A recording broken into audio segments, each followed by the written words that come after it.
The race for the White House is officially a rematch contest as the two most recent occupants of the Oval Office clinch their party's nominations and prepare to face off in a rematch of the 2020 election. Hello, Milwaukee. On his first day as the presumptive Democratic nominee, President Biden in the battleground state of Wisconsin, touting his administration's accomplishments. My predecessor, who failed in the most basic duty any president owes the American people, the duty to care, just to care. In my view, that's unforgivable. I came to office determined to uphold the duty that gets us through one of the toughest periods in our nation's history. And we have.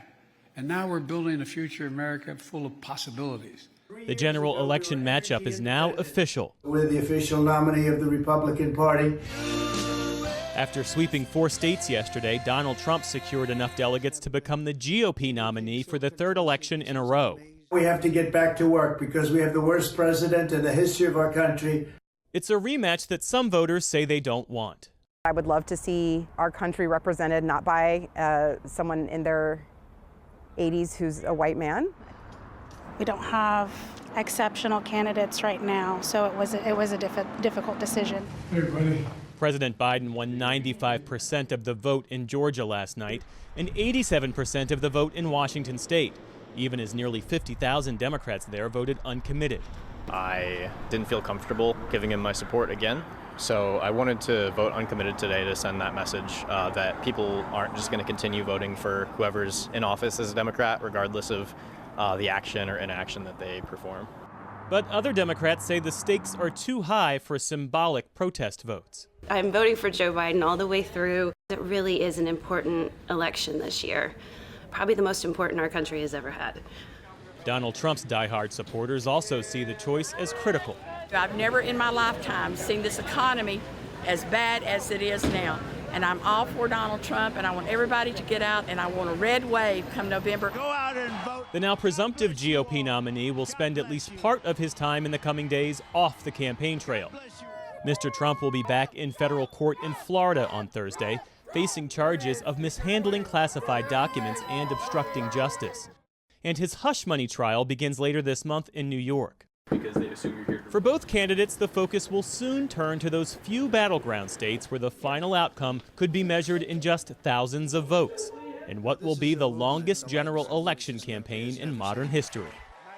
Let's bring in Doug Heye. He's the former communications director to House Majority Leader Eric Cantor, and before that, the Republican National Committee. It's great to have you here. Good to be with you. So Donald Trump, as you well know, he lost Georgia by fewer than 12,000 votes back in 2020.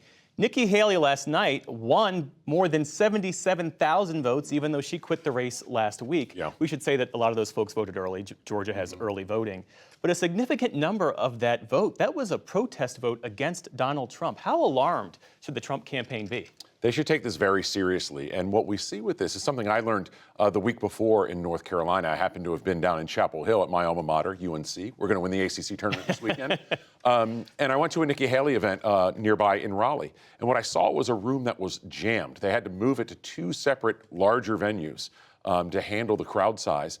And there was something real going on in that room. And what I saw were a lot of people wearing T-shirts that said permanently barred. Now, some of those people are probably temporarily barred. They'll ultimately vote for Donald Trump.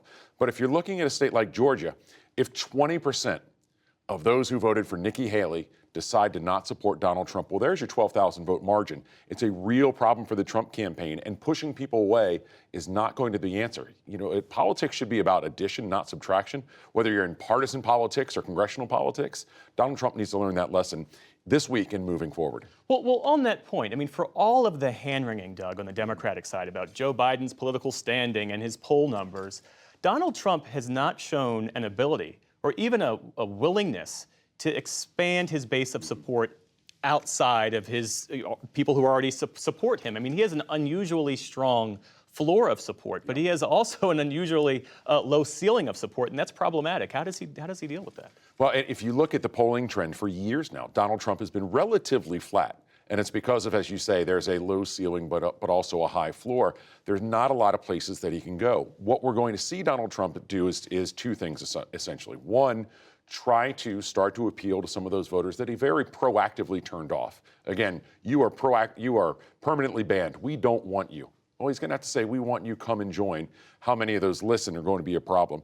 The other is going to those people who don't like Donald Trump, but also don't like Joe Biden, aren't happy with the direction of the country, and think that Trump is better on a whole host of issues, whether that's the economy and jobs, inflation certainly, and the border. Those issues and a whole lot more, where Joe Biden is really deeply underwater, you're going to hear Trump talk about those more and more. Problem is, though, he's still Donald Trump.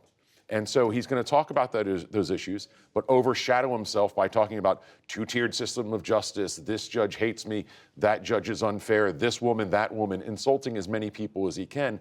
That turns off those very voters that he needs. I want to draw on your experience at the RNC because Donald Trump, as you well know, he has cemented his control of the Republican National Committee. The group's members voted to affirm all of his handpicked leaders, including his daughter-in-law, Laura Trump, who's now co-chair. It's unusual, not unheard of. Ronald Reagan's daughter was elected co-chair back in 1987. Still, though, with an RNC that is newly organized to support Donald Trump, what does that mean for Republicans who are running down ballot?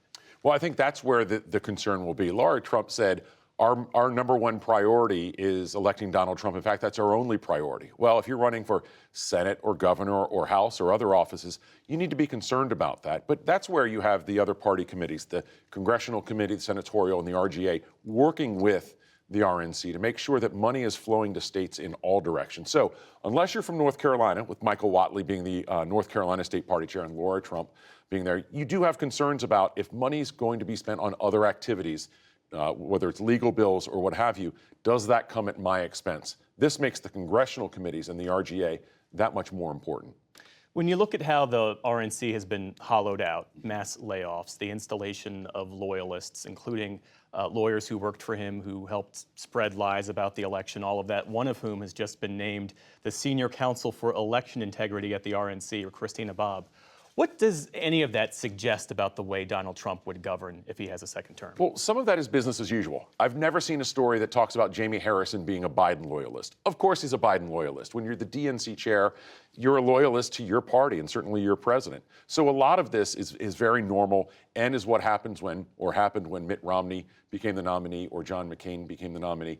Some of this, though, a hollowing out of staff does cause concerns. We need to see more about, are they going to be smart with how they now redirect their money? Sean Cairncross is somebody who has come on board with the RNC. He's in charge of making sure the trains run on time and that there's money for those trains. I worked with him. He was at the Senatorial Committee when I worked at the RNC. He is a pro's pro and somebody who's going to be very effective in that job.